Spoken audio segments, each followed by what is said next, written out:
ब्रिजिटन की first episode का start 1813 London से होता है। उस टाइम में एक सोशल सीजन हुआ करता था। इस सीजन में सब हाउस होल्ड अपनी बेटियों की शादियों के लिए परफेक्ट मैच ढूंढा करते थे। साल के बस इसी टाइम में शादियों के लिए मैच मेकिंग की जाती थी। इस साल 3 फेदरिंगटन सिस्टर्स अपना मैच ढूंढने वाली हैं। उनकी मदर उनके फ्यूचर के लिए परेशान थी और उन तीनों के साथ काफी स्ट्रिक्ट हैं। सीन्स ब्रिजिटन फैमिली पे शिफ्ट होते हैं। इस साल उनकी सबसे एल्डर डॉटर डेफ्नी अपना मैच ढूंढने वाली है। सब फैमिलीज रेडी होके कोर्ट के लिए निकलती हैं, जहां वो अपनी मैरिज के लिए तैयार बेटियों को क्वीन शार्लेट के आगे पेश करेंगे। मिसेस ब्रिजिटन को अपने एल्डर सन एंथनी के लेट होने पे बहुत गुस्सा आता है, क्योंकि अपने फादर के बाद वही लॉर्ड ब्रिजिटन है, पर उनके हिसाब से वो अपनी जिम्मेदारियां सही से पूरी नहीं करता। वहीं एंथनी अपनी गर्लफ्रेंड सिएना के साथ बिजी नजर आता है, जिसके लोअर क्लास से होने की वजह से वो उसके बारे में किसी को नहीं बताता, पर अंदर ही अंदर सब इस बारे में जानते हैं, लेकिन बात नहीं करते, क्योंकि उस टाइम में लोगों के लिए अपनी क्लास और स्टेटसेस बहुत मैटर करते थे।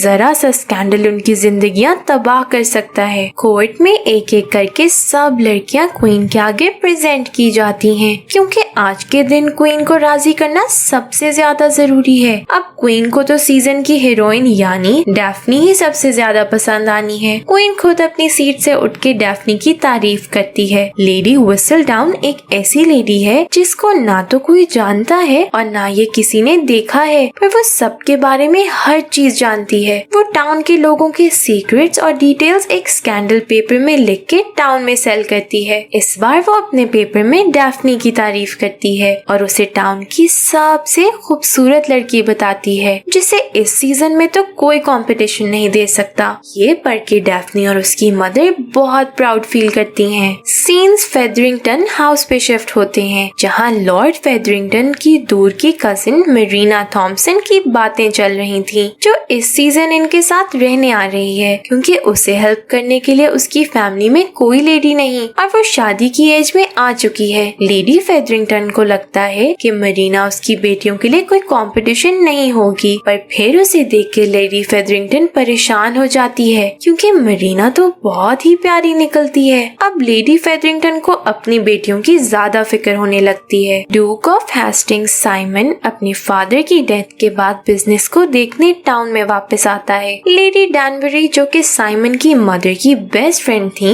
उन्होंने ही साइमन का बचपन से ख्याल रखा था। लेडी डैनबरी साइमन को अपनी आज की रात बॉल पार्टी में आने के लिए मना लेती हैं। एंथनी वापस सिएना के पास जाता है, जहां वो उसे वादा करता है कि जैसे वो अपनी सिस्टर्स को प्रोटेक्ट करता है, वैसे ही वो उसे भी हमेशा प्रोटेक्ट करेगा। बॉल पार्टी स्टार्ट होती है। सब लड़कियां लड़के अपने लिए मैच ढूंढने के लिए आपस में बातें करने लग जाते हैं, लेकिन डेफ्नी की एंट्री पे ही हर लड़के की नजर उसी पे जा रुकती है। एंथनी को सबका ऐसे उसकी बहन को देखना ज्यादा पसंद नहीं आता। मिसेस ब्रिजिटन तो डेफ्नी को हर इंटरेस्टेड लड़के से बात करने को कहती हैं, पर एंथनी उसे किसी से भी बात नहीं करने देता, उल्टा हर लड़के में कीड़े निकालता रहता है। तभी साइमन पार्टी में आता है। इतना हैंडसम बैचलर लड़का देखकर हर माँ अपनी बेटी को लिए उसे इंट्रोड्यूस करवाना शुरू होती है। डेफ्नी को अकेला देख के लॉर्ड बर्ब्रुक उसके पास आता है, जो कि बिल्कुल भी गुड लुकिंग नहीं है। वो डेफ्नी के आगे अपने दिल का हाल रखता है, पर डेफ्नी उसे जान छुड़वा के भागने के चक्कर में साइमन से टकराती है। साइमन को जाने बगैर वो उससे बहुत बदतमीजी कर लेती है। तभी वहाँ एंथनी आ जाता है। डेफ्नी को पता चलता है कि साइमन और एंथनी बेस्ट फ्रेंड्स हैं। एंथनी डेफ्नी को मजीद किसी से मिलने नहीं देता और पार्टी से ले जाता है। नेक्स्ट मॉर्निंग जब लड़कों ने रिश्ते लेके आने थे, तब भी एंथनी वहाँ आके बैठ जाता है और हर रिश्ते में नुक्स निकालने लगता है, जैसे वो अपनी बहन की शादी करवाना ही नहीं चाहता। वहीं फेदरिंगटन हाउस में सब रिश्ते मरीना के लिए आने लगते हैं, जो देख के लेडी फेदरिंगटन को बहुत गुस्सा आता है। लेडी व्हिसलडाउन भी अपने पेपर में कुछ ऐसा ही लिखती हैं कि डेफ्नी के भाई की वजह से उसके रिश्ते कम होते जा रहे हैं और अगर डेफ्नी को कोई कंपटीशन दे सकता है तो वो मरीना है। इस सब की वजह से डेफ्नी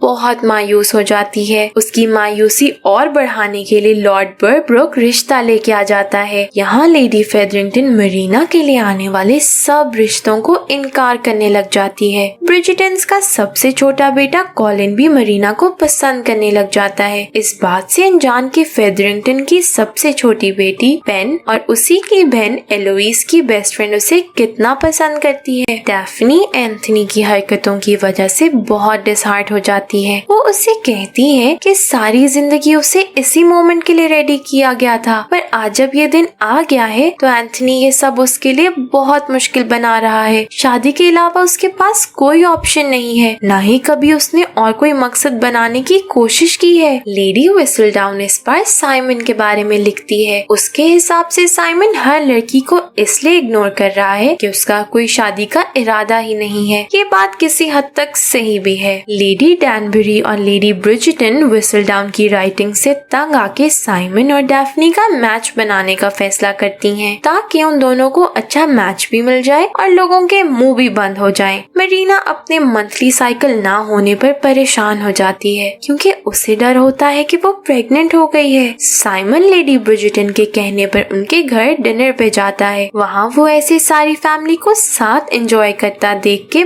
बहुत खुश होता है। साथ ही उसकी डैफ्नी के साथ फिर से लड़ाई हो जाती है, क्योंकि दोनों ही एक दूसरे को बिल्कुल पसंद नहीं करते। लेडी ब्रिजिटन के ऐसे साइमन को घर इनवाइट करने की वजह से एंथनी उन पे बहुत गुस्सा होता है, जिस पर लेडी ब्रिजिटन फैमिली अपने चुप तोड़ते हुए एंथनी को ऐसे अपनी बहन के लिए गलत फैसले लेने से रोक देती हैं। वो उसे समझाती हैं कि डैफ्नी बहुत डरी हुई है, इसलिए एंथनी को इस घर के लॉर्ड होने का हक अदा करते हुए या तो खुद उसके लिए अच्छा रिश्ता लाना चाहिए या इस मसले से दूर होकर लेडी ब्रिजिटन को खुद ये करने देना चाहिए। साथ ही वो उसे सिएना के साथ रिलेशन का भी ताना देती हैं। इस सब की वजह से नेक्स्ट डे एंथनी सिएना से बहुत प्यार होने के बाद भी अपने स्टेटस और रिस्पॉन्सिबिलिटीज की खातिर सब रिश्ते खत्म कर देता है। लेडी फेदरिंगटन को उनकी मेड आके मरीना की शीट्स पे उसके साइकिल का कोई साइन ना होने का बता देती है। लेडी फेदरिंगटन को तो वैसे ही मरीना को रास्ते से हटाना था और ये उनके लिए सबसे अच्छा मौका था। एंथनी आज रात की पार्टी में भी डैफ्नी का दिल तोड़ने से बाज नहीं आता। वो उसे लॉर्ड बर्ब्रुक से शादी करने को बोल देता है, जिसे डैफ्नी मर के भी शादी ना करे। लेडी फेदरिंगटन जाके मरीना को कन्फ्रंट करती हैं। मरीना के जवाब देने के बजाय उनसे बदतमीजी करने पर वो उस पे हाथ तक उठा देती हैं। यहाँ डैफ्नी एंथनी की बातों से हर्ट होके अकेले पार्टी से बाहर आ जाती है, जहाँ लॉर्ड बर्ब्रुक आके उसे हरास करने की ट्राई करता है। साइमन उसे ये करता देख लेता है, लेकिन हीरो का हीरोइन को बचाने की नौबत ही नहीं आती। डैफ्नी खुद ही एक पंच देते हुए बर्ब्रुक को बेहोश कर देती है। डैफ्नी वहाँ दो लड़कों के साथ अकेले होने की वजह से डर जाती है कि लोग गलत बातें न करना शुरू हो जाएं। साइमन उसे एक आइडिया देता है जिससे उसका बर्ब्रुक से पीछा छूट जाए और साइमन का पार्टी में सब मदर से, साथ ही वो दोनों लेडी व्हिसलडाउन का मुंह भी बंद करवा सकते हैं। साइमन उसे कहता है कि अगर वो लोगों के सामने ऐसे एक्ट करे कि उन्हें एक दूसरे से प्यार है तो लड़कियां साइमन का पीछा छोड़ देंगी, जबकि लड़के उसे कंपटीशन समझते हुए पहले से ज्यादा डैफ्नी में इंटरेस्ट लेना शुरू होंगे। दोनों की पार्टी में हाथ पकड़े एंट्री पर सब शॉक हो जाते हैं। इन शॉर्ट इनका प्लान काम करता है। साथ ही लेडी व्हिसलडाउन भी बिल्कुल वैसा ही लिखती हैं जैसा ये दोनों चाहते थे। एपिसोड 2 का स्टार्ट साइमन के पास्ट से होता है, जहाँ साइमन की मदर सारा उसे बर्थ दे रही थी। साइमन के फादर हेस्टिंग्स एक बहुत ही हार्टलेस इंसान थे, जिन्हें बस अपना वारिस चाहिए था। उन्हें और किसी चीज में कोई इंटरेस्ट नहीं था।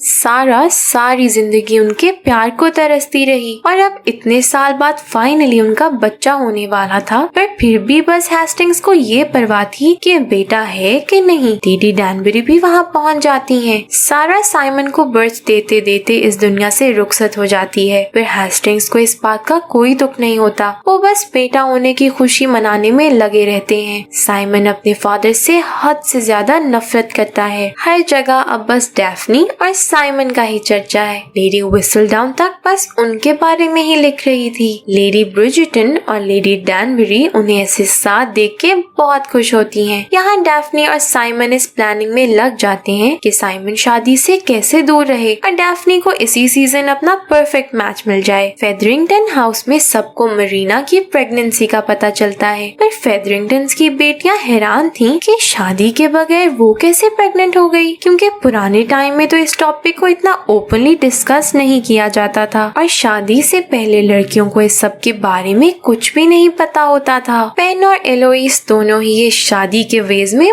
बिल्कुल इंटरेस्टेड नहीं होती, क्योंकि उन्हें तो पढ़ के कुछ बनना है, पर तब तो बस ये लड़के ही कर सकते थे। लड़कियों को तो बस अपने लिए एक लड़का ढूंढ के शादी करनी है। पेन एलोइस को मरीना के नाम लिए बगैर अपनी मेड का बोल के बताती है कि कैसे वो शादी के बगैर प्रेग्नेंट हो गई है। ये सुन के एलोइस परेशान हो जाती है। वो पेन से कहती है कि पता करे कि शादी के बगैर कैसे हो सकता है, ताकि उनके साथ कभी ऐसा कुछ गलत ना हो। घर पहुंच के एलोइस सोचे समझे बगैर सारी फैमिली के सामने अपनी मदर से पूछ लेती है कि शादी के बगैर बेबीज कैसे होते हैं। ये सुन के डैफ्नी भी हैरान रह जाती है, क्योंकि वो भी ऐसा कुछ नहीं जानती। लेडी ब्रिजिटन एलोइस को डांट के चुप करवा देती हैं, जिसके बाद एलोइस अपने दोनों भाइयों से इस बारे में पूछने की ट्राई करती है, पर कोई फायदा नहीं होता। डैफ्नी के लिए और प्रपोजल्स आना शुरू होते हैं, जिसमें वो बहुत एक्साइटेड हो जाती है, पर उसकी मदर हैरान रह जाती हैं कि वो साइमन को पसंद करने के बाद भी ऐसे खुश क्यों हो रही है। ब्रिजिटन हाउस में फिर से डैफ्नी के लिए रिश्तों की लाइन लग जाती है। ये देख के एंथनी और बर्ब्रुक बहुत गुस्से में आ जाते हैं। एंथनी ने अपने बिजनेस के फायदे के लिए बर्ब्रुक से वादा तो कर लिया था, पर अब इस वादे को पूरा कैसे करना है ये उसे समझ नहीं आ रहा था। वो बर्ब्रुक और वहाँ आए सब लड़कों को घर से निकाल के डैफ्नी पे गुस्सा होता है। ये देख के लेडी ब्रिजिटन एंथनी को इस मसले से दूर रहने को कहती हैं, और डैफ्नी उसे साफ साफ बता देती है कि वो किसी भी सूरत बर्ब्रुक से शादी नहीं करेगी। एंथनी गुस्से में उन दोनों से ये कहते निकल जाता है कि साइमन सिर्फ डैफ्नी को यूज कर रहा है और वो बचपन से उसे जानता है। साइमन कभी भी डैफ्नी से शादी नहीं करेगा। लेडी ब्रिजिटन डैफ्नी को ये कहते हुए हौसला देती हैं कि उसे बर्ब्रुक की फिक्र करने की जरूरत नहीं है, क्योंकि जब सामने डूक ऑफ हेस्टिंग्स खड़ा होगा तो बर्ब्रुक खुद ही पीछे हट जाएगा। पर वो क्या जानती थी कि साइमन और डैफ्नी के बीच तो कुछ और ही चल रहा है। एंथनी गुस्से में सीधा साइमन के पास पहुंचता है। वो उसे अपनी दोस्ती याद दिलाते हुए डैफ्नी से दूर रहने की वार्निंग देता है। साथ ही ये कहता है कि उसकी शादी बर्ब्रुक से ही होगी। साइमन जब उसे समझाने की ट्राई करता है कि बर्ब्रुक डैफ्नी के लिए सही नहीं है, तो एंथनी आगे से साइमन के आगे उसकी पर्सनालिटी खोल के रख देता है। साइमन एक इंतहाई फ्लर्ट इंसान है। एंथनी साइमन को कहता है कि साइमन उसका बहुत अच्छा दोस्त है, लेकिन फैमिली के मामले में वो किसी भी किस्म का कॉम्प्रोमाइज नहीं करेगा।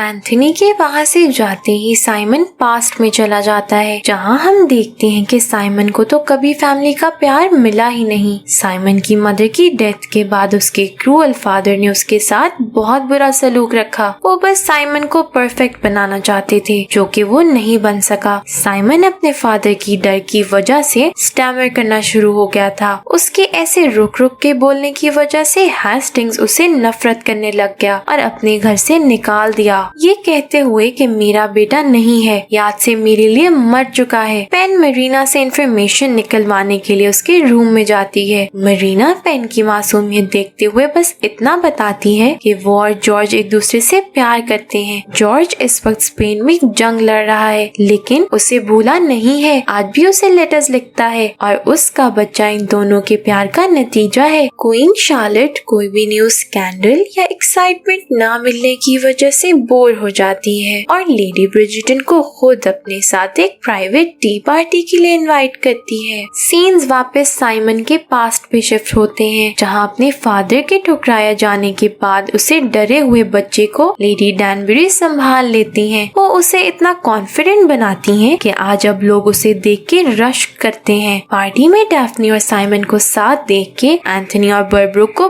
बहुत गुस्सा आता है। एंथनी, बर्ब्रुक और साइमन के बीच बहस में साइमन डैफ्नी के मना करने के बाद भी एंथनी को बता देता है कि बर्ब्रुक ने उससे बदतमीजी की कोशिश की थी। ये जान के एंथनी बर्ब्रुक से अपनी बहन का रिश्ता खत्म कर देता है। डैफ्नी साइमन की इस हरकत से पार्टी में सबके सामने उससे लड़के चली जाती है। पार्टी के बाद जब साइमन वॉक पे जाता है तो वहाँ बर्ब्रुक आके उसे रिक्वेस्ट करता है कि डैफ्नी का पीछा छोड़ दे, उसके पास तो पैसा, कनेक्शन, सब कुछ है, लेकिन बर्ब्रुक को इस सब के लिए डैफ्नी से शादी करनी है। बर्ब्रुक ये तक बोल देता है कि डैफ्नी और साइमन शादी से पहले ही फिजिकल रिलेशन में है, यही वजह है साइमन उसके लिए रिश्ता नहीं भेज रहा। साइमन बर्ब्रुक को ये सब बोलने से मना करता है तो बर्ब्रुक मजीद साइमन को गुस्सा दिलाता है और उसकी फैमिली पे कमेंट करना शुरू हो जाता है, जिससे साइमन का पेशेंस खत्म हो जाता है और वो बर्ब्रुक को बुरी तरह मारता है। सीन्स वापस साइमन के पास्ट पे शिफ्ट होते हैं, जहाँ लेडी डैनबरी साइमन को अच्छे से ट्रेन करके उसके फादर के सामने लेके आती है, पर फिर अपने फादर को देख के साइमन स्टैमर करने लग जाता है, जिस पर उसके फादर उसे और लेडी डैनबरी को बहुत बुरी तरह इंसल्ट करके वहाँ से निकाल देते हैं। प्रेजेंट में साइमन उसी रूम में वही लेटर्स लेके बैठा होता है जो उसने अपने फादर को लिखे थे। तो की बात ये थी कि उसके फादर ने तो कभी वो लेटर्स खोल के पढ़ने की जहमत तक नहीं की। ये देख के तो साइमन का अपने फादर से नफरत करना बनता है। नेक्स्ट डे कैंप पार्टी में एंथनी डैफ्नी से वापस बॉन्ड बनाने की ट्राई करता है, पर उसके डैफ्नी को इतना हर्ट करने के बाद डैफ्नी उसे बात करना तक भी पसंद नहीं करती। साइमन के वहाँ पहुँचने पर दोनों वापस लोगों को पागल बनाने में लगते हैं। तभी वहाँ बर्ब्रुक लीगल नोटिस लेके पहुँच जाता है। इसके अकॉर्डिंग 3 दिन बाद वो डैफ्नी से शादी कर सकता है। साथ ही वो उन सबको धमकी देता है कि अगर किसी ने भी कोई एक्शन लेने की कोशिश की तो वो डैफ्नी का नाम खराब कर देगा। उसकी इस धमकी से डर के डैफ्नी अपना और अपनी फैमिली का नाम खराब होने से बचने के लिए बर्ब्रुक से शादी के लिए हाँ कर देती है। एलोइस रात गार्डन में बैठ के सिगरेट पी रही होती है। उसे उसका भाई बेनेडिक्ट देख लेता है, पर वो उसकी शिकायत लगाने के बजाय उल्टा उसे ज्वाइन कर लेता है, क्योंकि वो दोनों ही अपनी लाइफ से कुछ ऐसा चाहते हैं जो उनकी फैमिली और सोसाइटी एक्सेप्ट नहीं करेगी। इसलिए वो दोनों एक दूसरे को अच्छे से समझ पाते हैं। सीन्स साइमन पे शिफ्ट होते हैं, जो डैफ्नी के किसी और के साथ शादी से ज्यादा खुश नजर नहीं आता। लेडी ब्रिजिटन क्वीन के साथ डीप पे चली जाती हैं, जहाँ उन्हें क्वीन की बातों से एक आइडिया आता है और वो बर्ब्रुक की मदर को घर लंच पे बुला लेती हैं, जहाँ उनकी मेड से बातें निकलवा के ब्रिजिटन फैमिली पे रिवील होता है कि बर्ब्रुक तो ऑलरेडी अपनी मेड के साथ फिजिकल रिलेशन में रह चुका है और उसका एक बेटा भी है, जिसे एक्सेप्ट करने से बर्ब्रुक ने साफ इनकार कर दिया। इसी बात को ब्रिजिटन फैमिली एक मसला बना के लेडी व्हिसलडाउन के कानों तक पहुँचा देती है। इतनी इंसल्ट होने के बाद बर्ब्रुक फैमिली रातों रात ही टाउन छोड़ के भाग जाते हैं। मरीना को उसके घर वाले कमरे से बाहर ही नहीं निकलने देते, पर वो फिर भी जॉर्ज को लेटर लिखने की ट्राई करने में लगी रहती है। डैफ्नी बर्ब्रुक से जान छुड़वा के टेंशन फ्री होके पार्टी में जाती है, जहाँ डैफ्नी और साइमन डांस करते करते अपनी लड़ाई साइड पे रख के दोस्ती कर लेते हैं। डैफ्नी उसे बताती है कि उसे एक फैमिली चाहिए और बच्चा चाहिए, जिसके लिए उसे इसी सीजन अपना हस्बैंड ढूंढना होगा। साइमन ये सुन के उसे और लड़कों से बात करने जाने देता है। साइमन को उसे अकेला खड़ा देख के लेडी डैनबरी उसके पास आती है, जो उससे पूछती है कि एक परफेक्ट मैच होने के बाद भी वो डैफ्नी को प्रपोज क्यों नहीं करता। यहाँ एक बार फिर साइमन पास्ट में चला जाता है, जहाँ उसके फादर डेथ बेड पे थे। साइमन उनसे इतनी नफरत करता था कि उसने वहाँ अपने फादर से वादा कर दिया कि वो कभी शादी या बच्चा नहीं करेगा। ऐसा करके वो अपनी फादर की ब्लड लाइन को अपने साथ ही खत्म करेगा, क्योंकि उसके फादर को सबसे ज्यादा हमेशा अपनी ब्लड लाइन की फिक्र थी। जो सलूक उन्होंने साइमन के साथ किया, साइमन उनकी ब्लड लाइन खत्म करके उनसे सबका बदला लेना चाहता है। यही वजह है कि वो शादी भी नहीं करना चाहता। और यही इस सीजन की 2nd एपिसोड भी एंड हो जाती है।